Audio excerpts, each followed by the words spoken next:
Antarctica, frigid, barren, seemingly endless. On December the 3rd, 1961, a 63-year-old woman by the name of Andrea Barnes set off single-handedly across this barrier of ice. On December the 18th, the weather turned against her. A week later, on Christmas Day, radio contact was lost.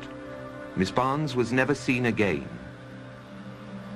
This was to be the final leg in a journey that had started for her nearly half a century before. A journey ending in apparent failure. She had not succeeded in proving to the world that the Earth is flat. The argument, for all practical purposes, came to an end when the Church of England was established by law during the 16th century. They rejected many laws of the ancient Catholic Church, and to appear forward-thinking, they embraced many radical scientific notions prevalent at the time, including Copernicus' round Earth theory. With this endorsement, the theory found its way into the schools, which were then largely controlled by the Church. It has remained there to this day, and many children have accepted it without question. Andrea Barnes was not one of those children. Born into an Ontario farming family in 1898, Andrea was a bright child who spent much of her time learning about the world around her.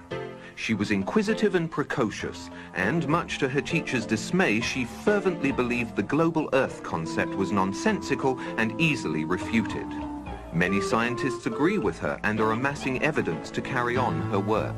By the time Andrea was in her teens, her brother Andy had already decided to go into the transportation business, and many of her friends had turned to nursing as a vocation.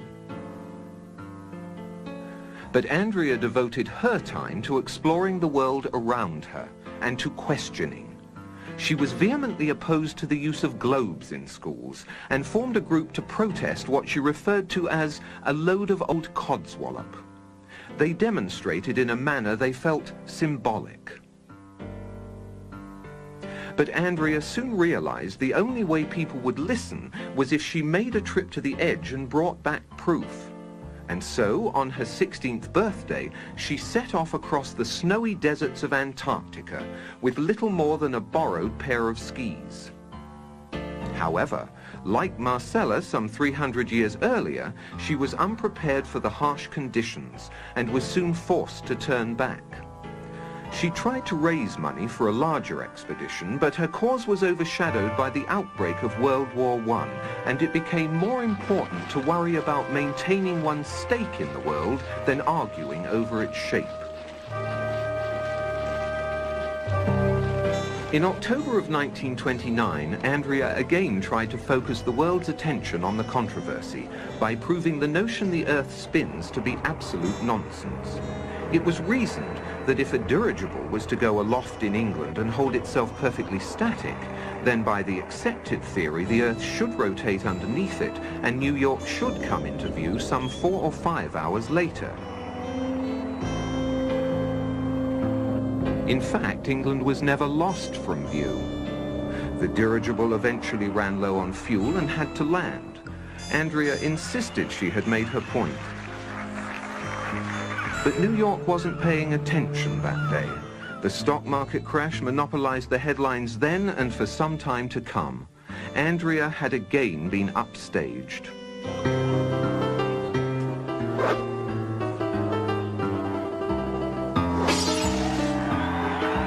By November of 1938, Andrea was prepared for her second attempt to reach the edge.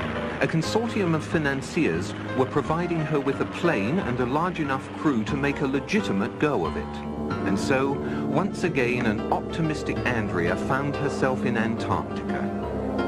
And once again, fate was against her. A freak spring blizzard took them by surprise. They were unable to leave base camp, much less make a trip to the edge. The entire expedition was very nearly wiped out.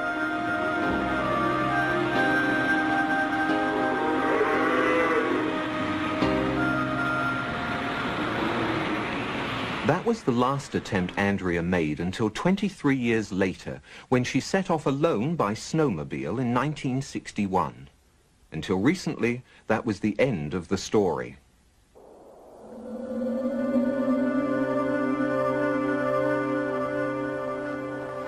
Early this year, a researcher stationed in Antarctica to study weather patterns found a snowmobile partially buried in a snowbank.